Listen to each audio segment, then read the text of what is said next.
On vit dans un monde où c'est difficile, et peut-être de plus en plus difficile, de garder le cap d'une vie chrétienne authentique.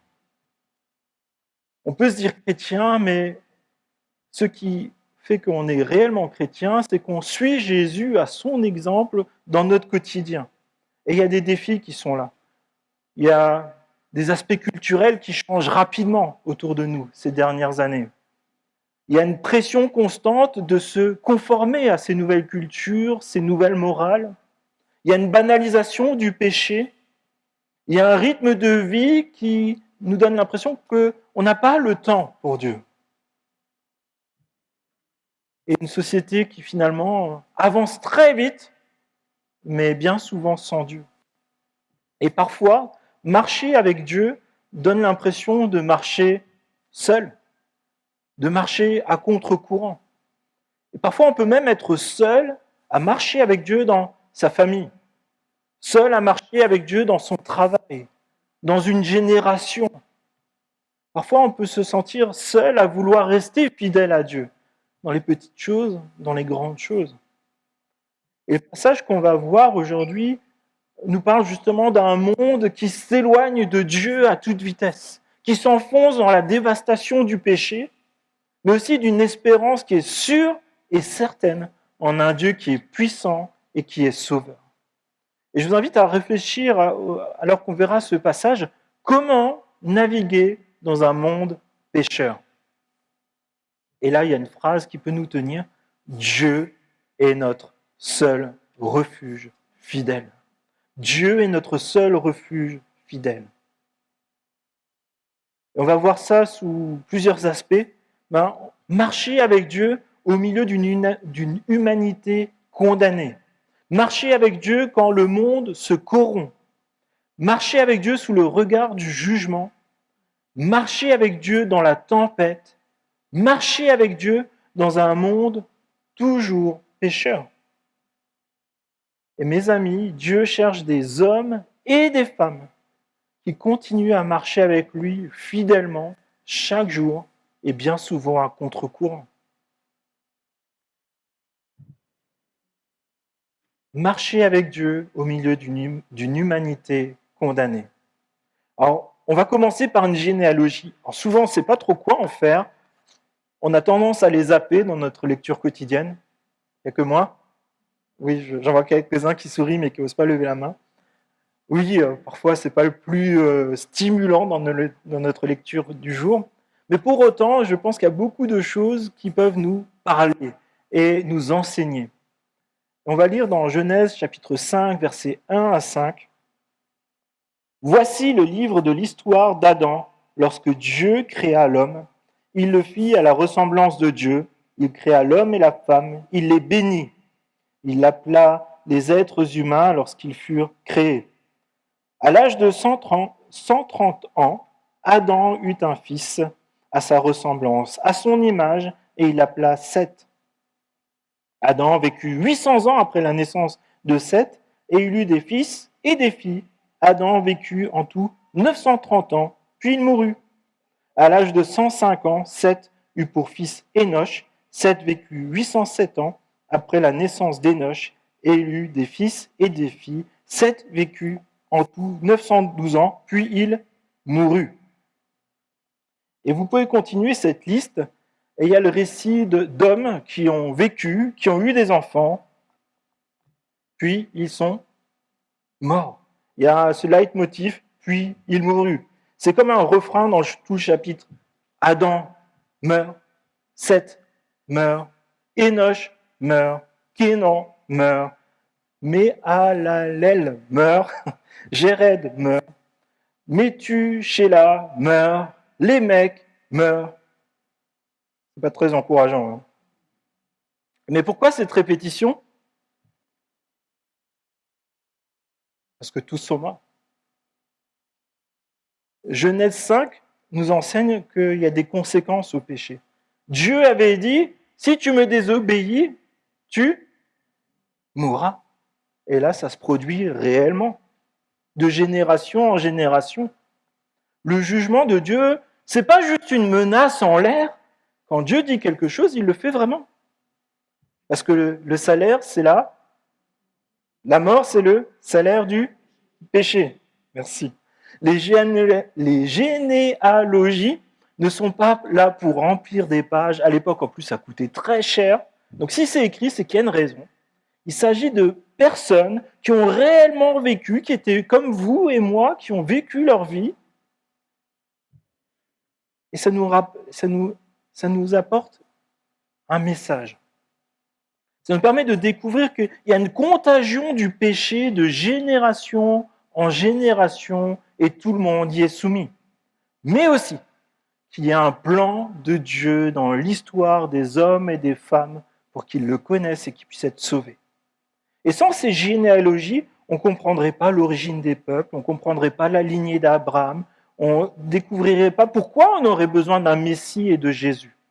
Et c'est un fil conducteur qui nous amène à Jésus-Christ.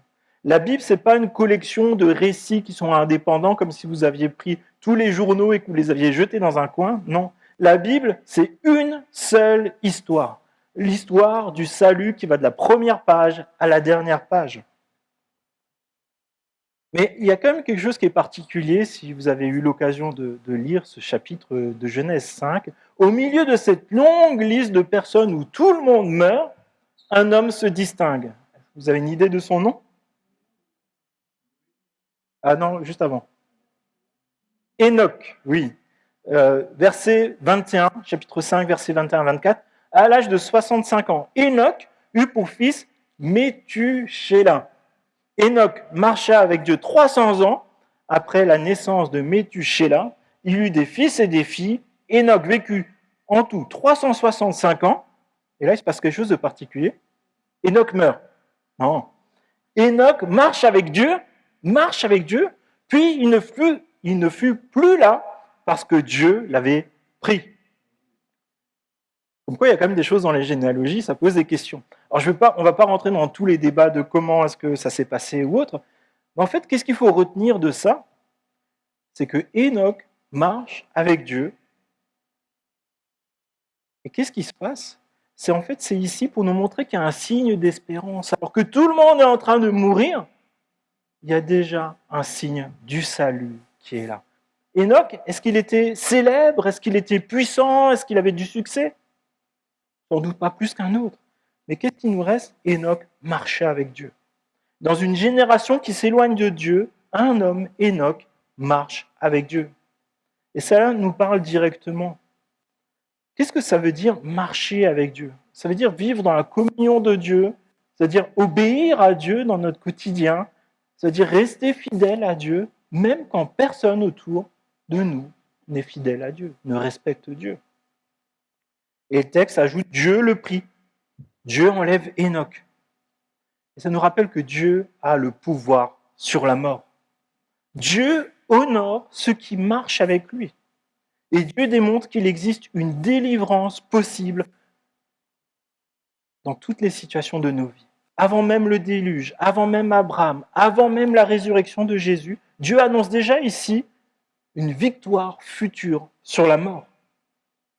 Enoch devient cette préfiguration de l'espérance éternelle qu'on a en Jésus, et c'était des siècles et des siècles avant Jésus.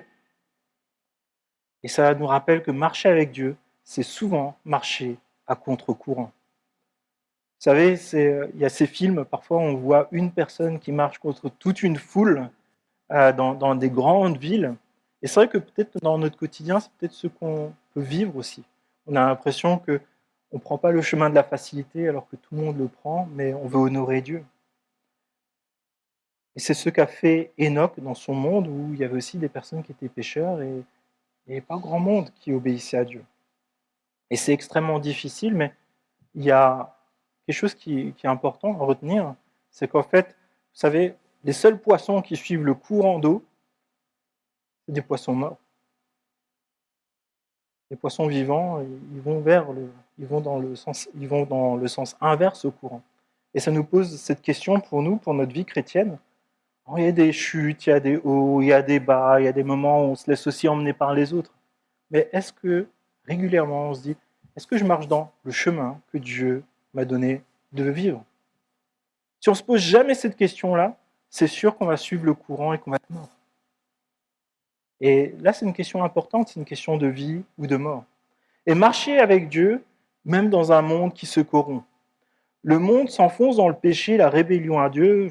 On fait un petit saut, Genèse au chapitre 6, versets 1 à 7. Lorsque les hommes eurent commencé à se multiplier à la surface de la terre et que les filles leur furent nées, les fils de Dieu virent que les filles des hommes étaient belles, et ils en prirent pour femmes parmi toutes celles qu'ils choisirent. Alors l'Éternel dit, mon esprit ne contestera pas toujours avec l'homme, car l'homme n'est que chair. Il vivra 120 ans. Il y avait des géants sur la terre à cette époque-là. Ce fut aussi le cas après que les fils de Dieu se furent unis aux fils des hommes et qu'elles leur eurent donné des enfants. C'étaient les célèbres héros de l'Antiquité. L'Éternel vit que les hommes commettaient beaucoup de mal sur la terre et que toutes les pensées de leur cœur se portaient constamment et uniquement vers le mal. L'Éternel regretta d'avoir fait l'homme sur la terre et eut le cœur peiné. L'Éternel dit, j'exterminerai de la terre, de la surface de la terre, l'homme que j'ai créé, depuis l'homme jusqu'au bétail, aux reptiles et aux oiseaux, car je regrette de les avoir faits. L'Éternel vit que la méchanceté des hommes était grande sur terre. Et là, il nous est parlé du problème du monde avec une précision qui est terrifiante. Quand Dieu parle de ces hommes pécheurs, il dit « Toutes les pensées de leur cœur se portaient chaque jour uniquement vers le mal. » Le problème, ce n'était pas la pollution, ce n'était pas le changement climatique, c'était rien de toutes ces choses-là. Ce n'était pas les autres. Le problème, chaque être à l'intérieur d'eux. Le cœur humain est corrompu par le péché. Et c'est le regard que Dieu pose sur l'humanité du temps de Noé. Lorsque Dieu regarde l'humanité en 2026, qu'est-ce qu'il voit? Si Dieu pose son regard sur nous ce matin, dans nos cœurs, pas sur les apparences, que va-t-il voir? Jésus dit cela en Matthieu 15, verset 19. En effet, c'est du cœur que viennent les mauvaises pensées, les meurtres, les adultères, l'immoralité sexuelle, les vols, les faux témoignages, les calomnies. Voici ce qui rend l'homme impur. Le cœur humain est perverti par le péché. Et c'est la même chose de génération en génération depuis Adam et Ève. C'est dans notre nature d'être égocentrique, d'être opportuniste et de penser qu'à nous. Et lorsque ça nous dérange de regarder à nous, qu'est-ce qu'on fait? On va se comparer aux autres. Je suis quand même moins pire que lui. On ne s'est jamais dit ça. Hein. Parfois, on va même dire que nos péchés sont de la faute des autres. Tout cela pour justifier pourquoi nous persévérons dans notre péché à nous. Mais est-ce que on parle que des non-chrétiens là hein? Ou est-ce qu'on parle quand même un peu des chrétiens? Et nous, en tant que chrétiens, est-ce qu'on n'a pas aussi une tendance à l'hypocrisie? On peut parfois même être enclin à spiritualiser nos péchés pour les justifier. Jésus prend l'exemple en Luc au chapitre 18, verset 9. Le pharisien debout faisait cette prière en lui-même. « Oh Dieu, je te remercie de ce que je ne suis pas comme les autres hommes, qui sont les voleurs, injustes, adultères, ou comme ce collecteur d'impôts. Moi, je jeûne 2 fois par semaine. Je donne la dîme de tous mes revenus. » Comme quoi, on peut spiritualiser même nos péchés. Je pense qu'on a tous vu des personnes faire des grands discours, des belles prières, donner l'impression d'être saint, gentil, humble, connaître toute la Bible, être meilleur que les autres. Pourtant, parfois, après avoir entendu la parole de Dieu, prier,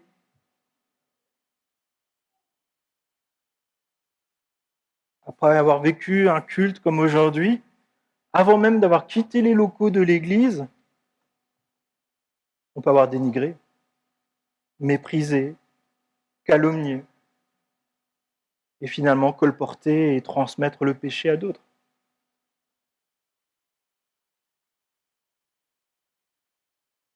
Ce qui est dit par la plupart des psychologues et autres, mais ça vaut aussi pour les chrétiens.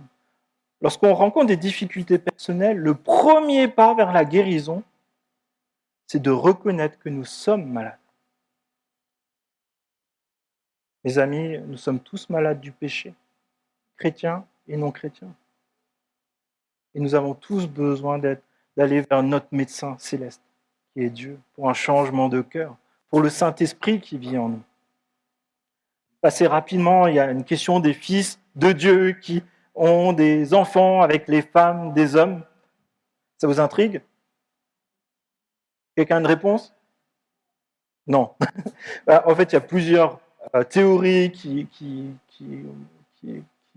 correspondent à ce passage de la Bible. Et on parle des fils de Dieu, parfois on parle des Néphilim. Et il y a plusieurs interprétations. Certains pensent que c'est des anges déchus, des démons. Certains pensent que c'est des personnes qui sont de la lignée de Seth, qui se mélangent à l'humanité corrompue. Il y a plein de théories différentes. Et parfois, il y a des débats interminables sur ces questions-là, mais quand on lit la Bible, et notamment la Genèse, en fait, il y a une signification. Pourquoi Dieu le met là? C'est pas pour qu'on comprenne la génétique ou je sais pas tout quoi, ou des questions, est-ce que les anges ils peuvent avoir des enfants ou pas? Qu'est-ce que ça veut dire? C'est des célèbres héros de l'Antiquité, des géants. Et ce qui est dit, c'est que des personnes ont dépassé les limites que Dieu leur a données. Ils ont détruit ces limites, ils les ont transgressées, et la corruption devient totale, au point que Dieu annonce la fin de sa patience. Et finalement, ces Néphilim, ces fils de Dieu ou autres, ça représente toute la puissance humaine, la violence, l'orgueil, un monde qui admire les géants, alors que Dieu regarde au cœur. Et c'est toute une corruption qui s'installe de génération en génération. Puis Dieu, à un moment, il dit « Stop, maintenant ça suffit. » Dieu intervient.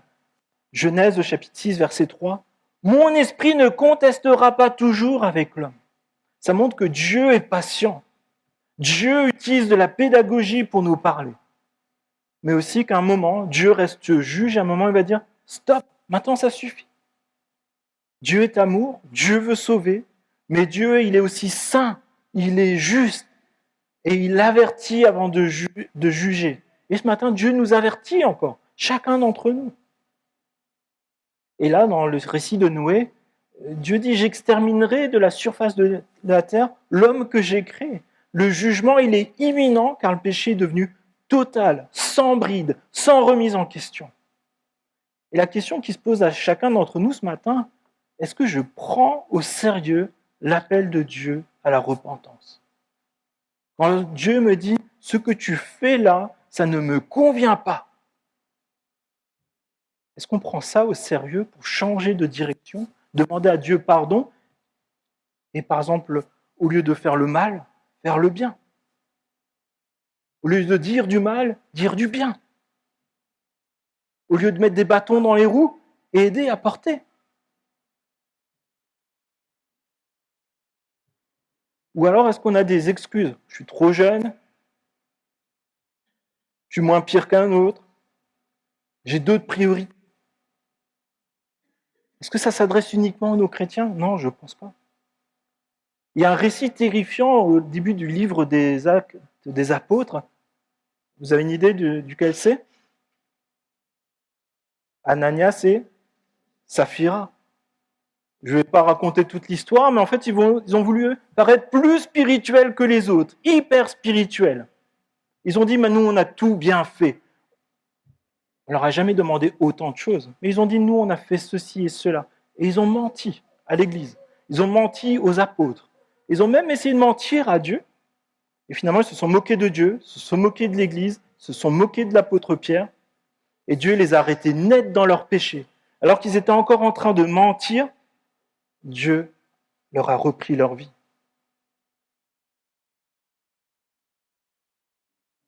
Dieu est saint et il veut former un peuple saint. Ne soyons pas un peuple qui se trouve des excuses, qui se vante de sa force, de sa spiritualité, de ses connaissances, mais un peuple qui sincèrement se repent devant Dieu, qui sincèrement vit dans la dépendance à Dieu en disant « Seigneur, je ne suis pas parfait, je ne fais pas les choses comme toi tu voudrais, mais Seigneur, jour après jour, je veux marcher à ta suite, je veux te ressembler davantage. Il y a ce domaine-là dans ma vie, je veux lutter contre avec ton aide, ton soutien, ta force, par ton Saint-Esprit. Place à côté de moi des frères et des sœurs qui vont m'aider. C'est ça un peuple de Dieu qui va aller de l'avant. Mais au milieu de tout ce tableau qui est assez sombre, il y a une phrase qui est magnifique. Genèse au chapitre 6, verset 8 à 9. Cependant, Noé trouva grâce aux yeux de l'Éternel. Voici l'histoire de Noé. C'était un homme juste et intègre dans sa génération. Un homme qui marchait avec Dieu. Est-ce que Noé est parfait? Est-ce qu'il est plus fort que les autres? Est-ce qu'il est sans péché? Non. Le salut commence toujours par la grâce. Tu peux venir dans la situation qui est la tienne. Tu peux venir des choses les plus abominables. La grâce de Dieu, elle est là pour toi ce matin. Et Noé, il est sauvé uniquement par la grâce. Cela reste vrai aujourd'hui.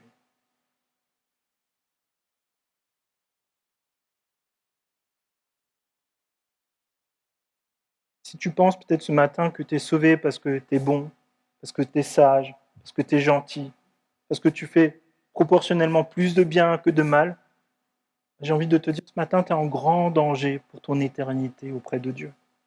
Ne ressors pas de ce lieu avec ce mensonge. C'est une fausse espérance. Tu as besoin de la grâce de Dieu. Tu as besoin de venir à Dieu parce que Dieu t'aime inconditionnellement. Et il veut te sauver, il veut te libérer, il veut te donner un avenir. Si tu t'accroches à ces choses-là en disant « je vais y arriver par mes propres moyens », c'est comme si tu prenais un sac à dos avec ton pique-nique et que tu sautais de l'avion. Ça ne marche pas. Il te faut un parachute. J'ai loupé ma blague, mais bon. C'est comme ça. C'est peut-être, t'as pris le premier sac qui venait parce qu'il t'allait bien, il était de la bonne couleur que tu voulais. Mais en fait, la bonne moralité, ça ne sauve pas. Les apparences, ça ne sauve pas. C'est uniquement la grâce de Dieu. Et c'est seulement Jésus qui peut te sauver. Et c'est seulement l'œuvre de Jésus qui sauve, pas la nôtre. Et ça nous amène à marcher avec Dieu sous le regard du jugement de Dieu. Dieu nous aime, mais aussi Dieu nous juge. Chapitre 6, verset 8. « Cependant, Noé trouva grâce aux yeux de l'Éternel. Voici l'histoire de Noé. C'est un homme juste et intègre dans sa génération, un homme qui marchait avec Dieu. » Quel est le point commun que vous avez remarqué entre Enoch, Noé, David ou autres? Ils marchent avec Dieu.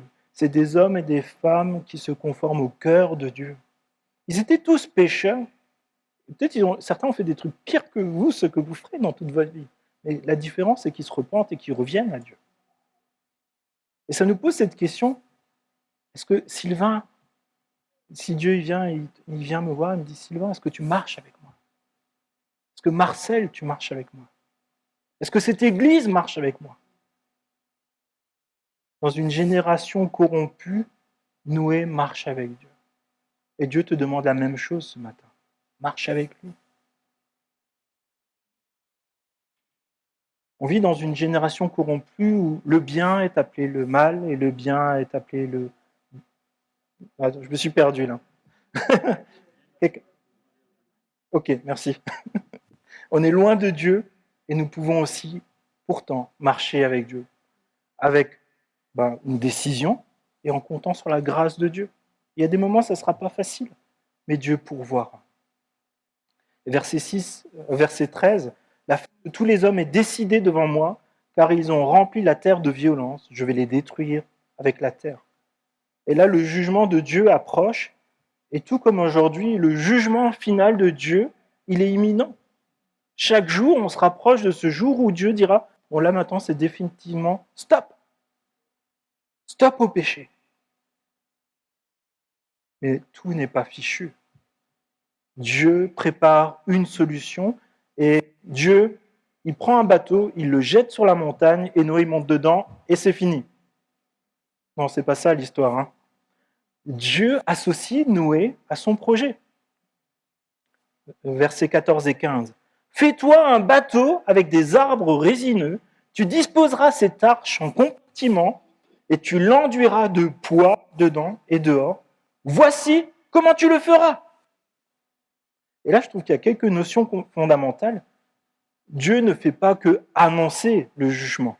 Dieu prépare un moyen de salut. Dieu associe Noé au moyen de salut. Et aujourd'hui, peut-être tu ne le sais pas, mais Dieu t'associe aussi au moyen de salut pour ta famille, pour ton église, pour les gens autour de toi. Tu as ta part. Et en Romains, chapitre 12, 10, verset 14, il est dit cela. Mais comment donc feront-ils appel à celui en qui ils n'ont pas cru? Et comment croiront-ils en celui dont ils n'ont pas entendu parler? Et comment entendront-ils parler de lui si personne ne l'annonce? Et comment l'annoncera-t-on si personne n'est envoyé? Mon ami, va avec ce que tu as, parle de Jésus, qui il est, de son amour, de ce qu'il a fait. Si tu ne le fais pas, pourquoi on est encore là? On est là comme Noé à bâtir cette arche qui finalement est un message de salut qui doit interpeller. Est-ce que dans mon quotidien, par mes actions, mais aussi dans ce que je vais dire, est-ce que je vais interpeller? Ou finalement, je vais faire comme les autres? Est-ce que je vais être aussi rebelle que les autres? Est-ce que je vais aussi vivre ma vie dans mon coin comme les autres? Est-ce que je vais parler de Dieu ou est-ce que je vais parler de moi? Dieu ne nous demande pas de faire des exploits. Il ne nous demande pas de donner l'apparence d'être les meilleurs. Dieu nous demande de parler de Jésus, de son œuvre, de son salut, de son amour. Et un autre aspect, c'est Noé, il n'a pas construit cette arche selon ses idées ou selon ses fantaisies. Qu'est-ce qu'il a fait? Dieu lui a dit, tu fais ça, et il l'a fait. Et dans la vie chrétienne, encore aujourd'hui, que ça soit personnel, que ça soit en famille, que ça soit dans l'Église, Dieu a mis des repères. Qu'on soit d'accord avec ou pas, les repères sont là. Et soit on est rebelle à ce que Dieu nous demande, soit on lui obéit. Et Dieu donne les dimensions, les matériaux, les instructions à Noé. Et il est dit au verset 22, c'est ce que fit Noé, il se conforma à tous les ordres que Dieu lui avait donnés. Et quand on ouvre la Bible, c'est pas juste plein de bons conseils, il y a aussi des ordres dedans, où Dieu nous dit, ça, il ne faut surtout pas que tu le fasses, et ça, il faut surtout que tu le fasses. Est-ce qu'on prend au sérieux les instructions que Dieu nous donne?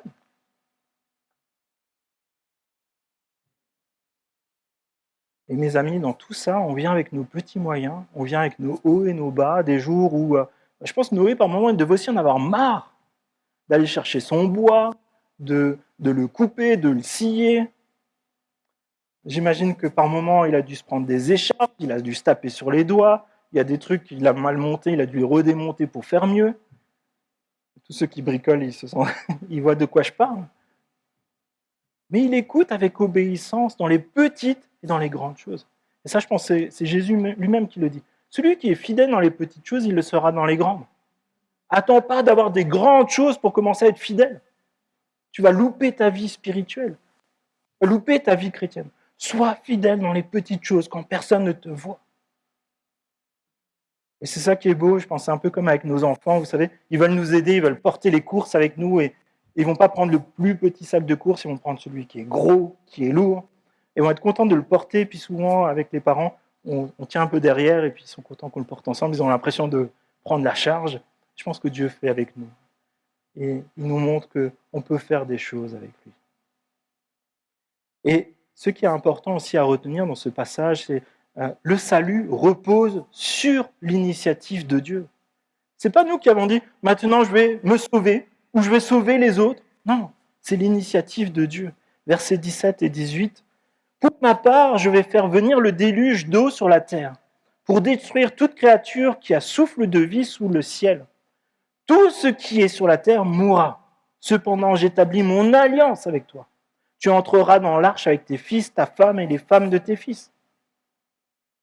Et Noé a travaillé sans doute pendant des dizaines d'années pour la construction de cette arche.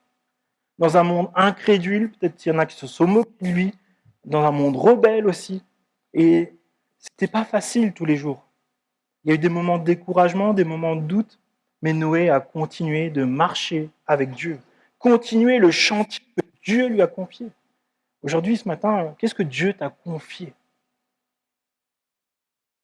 Et parfois, marcher avec Dieu, ça signifie continuer à obéir, même quand nous sommes seuls, même quand personne ne comprend, même lorsqu'il y a de l'opposition. Mais comme Noé, on n'a pas le choix. On peut seulement persévérer si on veut suivre Dieu. Genèse 7, versets 6 et 7. Noé avait 600 ans lorsque le déluge frappa la terre. Noé entra dans l'arche avec ses fils, sa femme et les femmes de ses fils pour échapper à l'eau du déluge. Versets 16 et 19. Puis l'Éternel ferma la porte sur lui. Le déluge frappa la terre pendant 40 jours. L'eau grossit et souleva l'arche, et celle-ci s'éleva au-dessus de la terre. L'eau monta et grossit beaucoup sur la terre, et l'arche flotta à la surface de l'eau. L'eau augmenta de plus en plus, et toutes les hautes montagnes qui sont sous le ciel tout entier furent recouvertes. Noé construit l'arche. Noé participe à l'œuvre de salut de Dieu, mais ce n'est pas Noé qui décide que maintenant c'est le jugement. C'est Dieu qui ferme la porte. Ce n'est pas Noé qui a la responsabilité du jugement, c'est Dieu. Et pour nous aussi, c'est une invitation au salut. On n'a pas décrété le jugement, on a décrété le salut de Dieu, qui est encore là, accessible pour chacun et chacune. Vous savez, certainement beaucoup de personnes ont vu Noé construire cette arche, ont entendu que le jugement de Dieu s'approche, et pour autant, pendant ces dizaines d'années, personne ne s'est repenti. Pourtant, Noé a fait ce qu'il devait faire, il a marché avec Dieu. Chaque jour, il a travaillé pour ce que Dieu lui donnait à faire. Puis un jour, alors que tout le monde était affairé à ses occupations, la porte du salut, elle s'est refermée. Pour tous ceux qui ont entendu l'annonce du jugement de Dieu, mais aussi l'annonce du salut de Dieu, et n'y ont pas répondu, imaginez juste la frustration que c'est de voir cette porte qui se ferme et l'eau qui commence à monter. Toi, tu montes de plus en plus haut autant que tu peux sur la montagne, et tu te dis, mais en fait, pourquoi je ne suis pas monté dans cette arche? Pourquoi est-ce que je n'ai pas aidé à construire cette arche? Pourquoi est-ce que je n'ai pas écouté? Et ça, c'est une frustration qui restera éternellement si on est passé à côté de ce que Dieu nous demande. Ce que Dieu nous demande, c'est de se repentir, de dire, je ne veux plus vivre pour moi-même. Je ne veux plus vivre en opposition avec Dieu. Je veux marcher avec Dieu. Je veux compter sur Dieu. Je veux être à proximité de Dieu. Je veux avoir une espérance avec Dieu. Et aujourd'hui, c'est la même chose pour nous. Nous pouvons nous repentir. Nous pouvons accepter de vivre dans la dépendance de la grâce de Dieu en disant, je veux faire des efforts, mais ça ne suffira jamais. Je veux compter sur Dieu. Je veux être au clair avec Dieu. Je ne veux pas être rebelle à Dieu. Je ne veux pas être dans le jugement de Dieu. Et le jour où cette porte se fermera, ou ça sera le dernier jour au retour de Jésus, je vais être dans le bateau de Jésus. Et ce matin, si vous n'avez pas encore pris cette décision, je vous invite à simplement faire cette prière toute simple. Seigneur, aujourd'hui, je te donne ma vie. J'abandonne mon péché. Je veux vivre pour toi. Jésus a tout accompli et ça suffit pour ma vie. Je veux te connaître toi. Je veux que tu sois mon sauveur, mon chef. Et ça nous pose la question, qu'est-ce que j'aurais bâti dans ce monde? Toute l'énergie, tout le temps que j'aurais investi pour faire des choses, qu'est-ce que j'emmènerais dans l'éternité?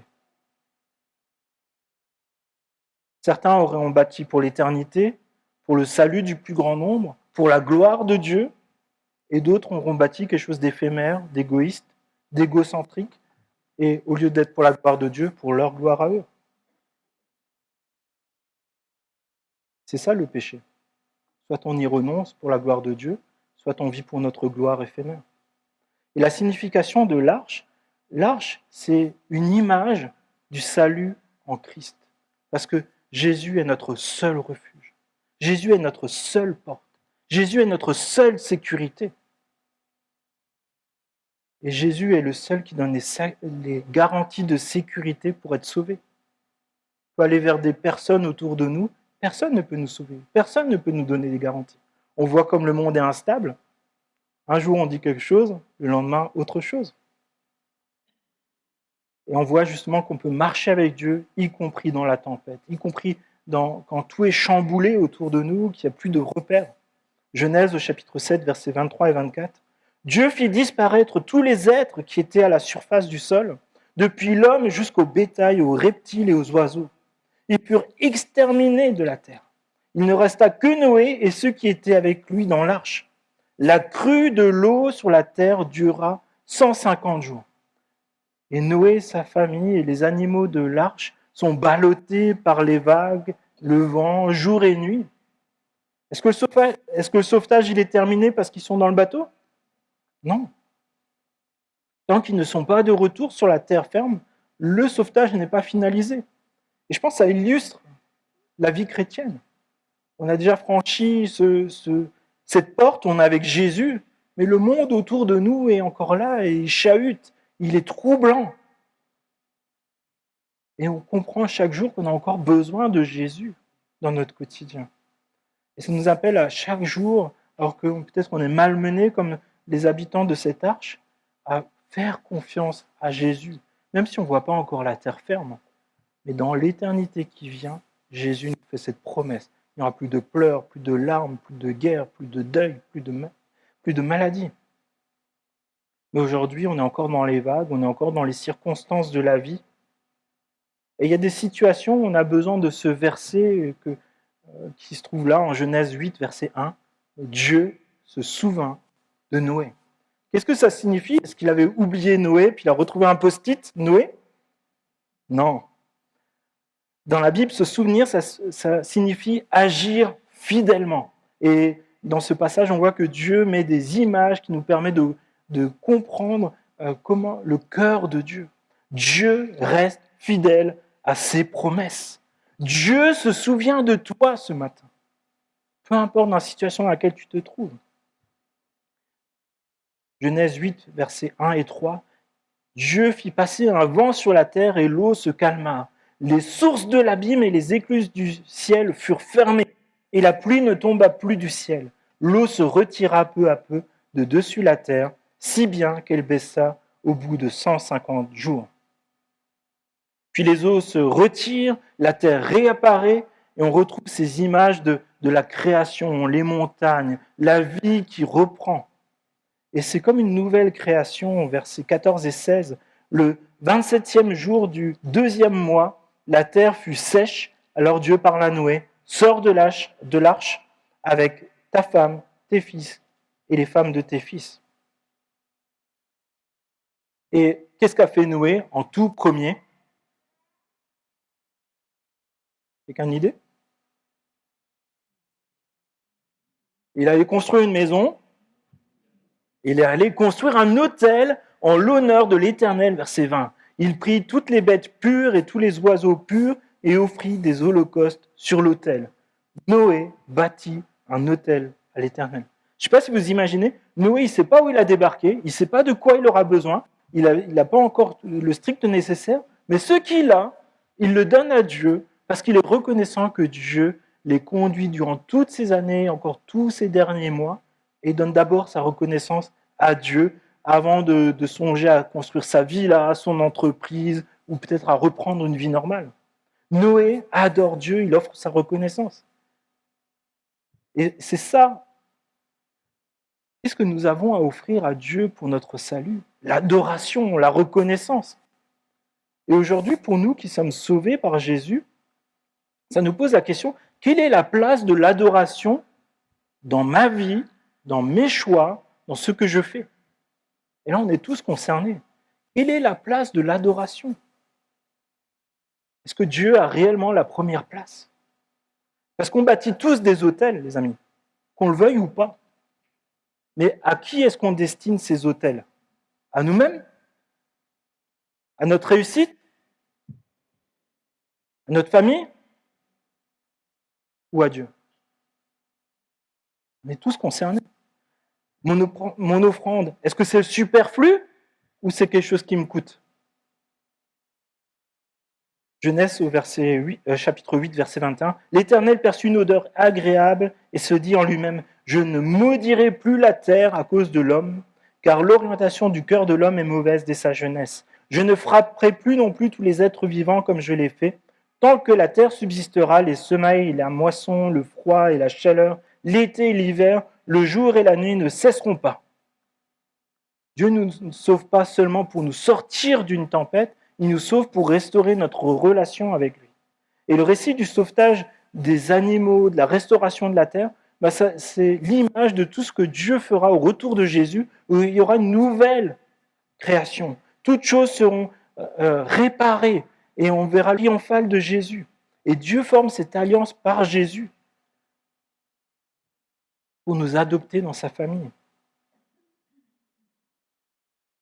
Et ça nous pose la question, est-ce que Noé descend de l'arche, il fait son adoration et tout est réglé?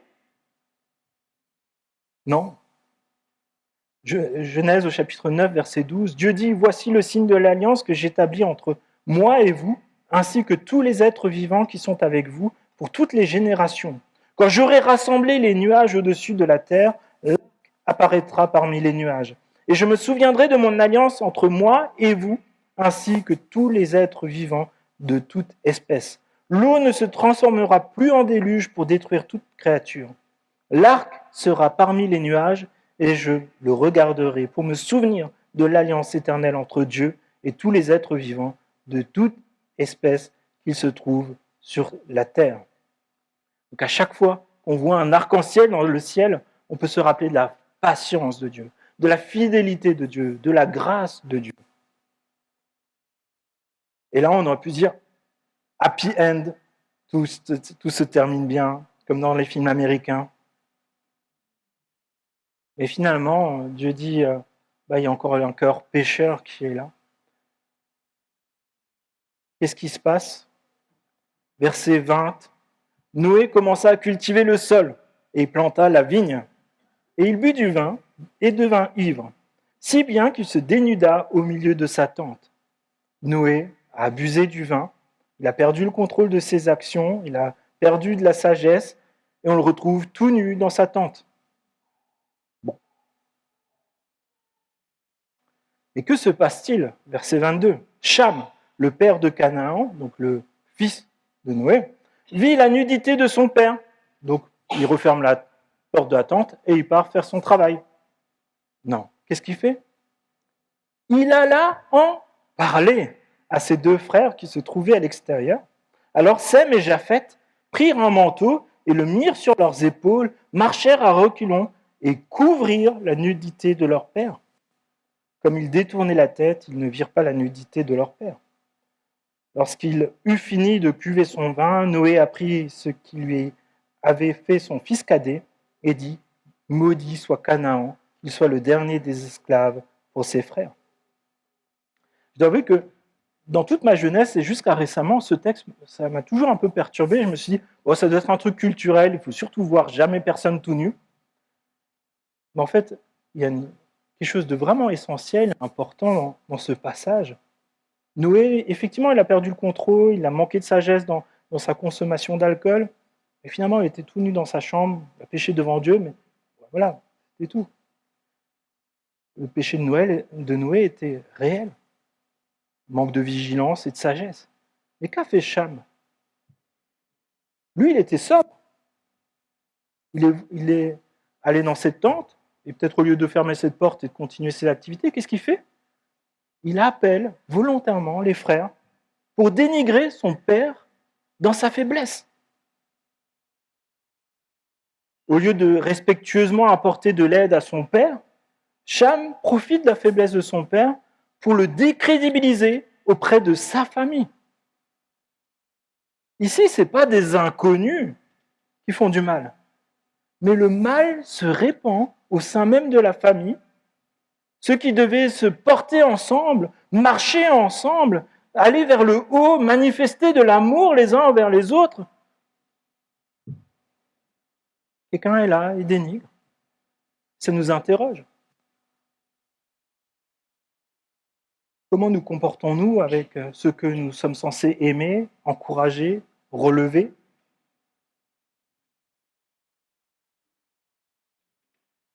Est-ce que, quand on a péché, est-ce que Jésus dit « Ah, toi, le pécheur », qu'est-ce qu'il fait? Il dit « Va, tes péchés sont pardonnés ». Et Jésus, pour couvrir nos péchés, il a donné sa vie. Parce que là, nous sommes aussi là pour couvrir les péchés, pour nous encourager, pour nous relever. Ce qui est fort dans ce qu'ont fait ces deux frères, ils ont dit stop. Ils ont arrêté la propagation du péché. Ils ont arrêté le mépris. Ils ont arrêté le dénigrement. Ça nous interroge chacun et chacune sur comment on réagit dans ces situations. Est-ce qu'on participe au péché ou est-ce qu'on stoppe le péché dans la famille, dans l'Église, dans la société?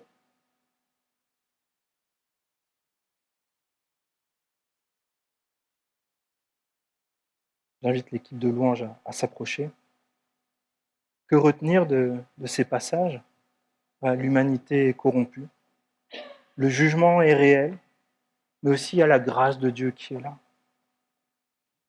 Enoch marche avec Dieu, Noé marche avec Dieu. Nous aussi, nous devrions marcher avec Dieu, même quand c'est à contre-courant. Alors par nos propres forces, c'est compliqué, mais par la foi, dans l'espérance que nous avons aussi en Jésus, nous pouvons être sauvés, libérés. Et dans Matthieu, au chapitre 24, 37 à 39, Jésus dit cela. « Ce qui est arrivé à l'époque de Noé arrivera de même autour du Fils de l'homme. En effet, tous les jours précédant le déluge, les hommes mangeaient et buvaient, se mariaient et mariaient leurs enfants, jusqu'au jour où Noé est entré dans l'arche. Ils ne se sont doutés de rien jusqu'à ce que le déluge vienne et les emporte tous. Il en ira de même au retour du Fils de l'homme. » La question qui se pose à nous, est-ce que nous sommes prêts?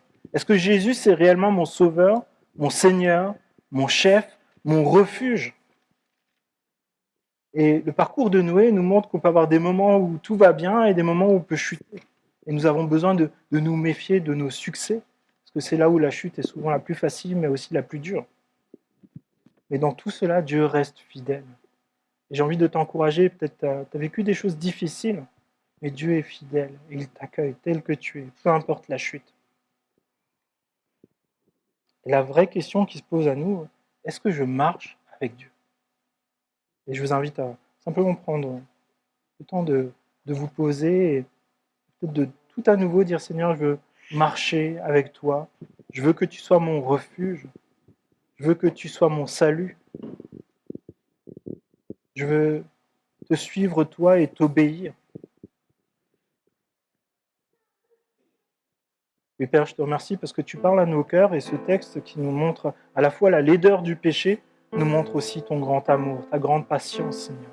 Et je te prie, s'il te plaît, que nous puissions mettre en œuvre ce grand salut par Jésus-Christ dans notre vie, que nous puissions marcher à ta suite, que nous puissions être fidèles dans les petites et dans les grandes choses, et que dans notre quotidien, nous puissions avoir un autel d'adoration à toi pour manifester notre reconnaissance, notre amour et le fait que toi, tu es Dieu tout-puissant dans notre vie.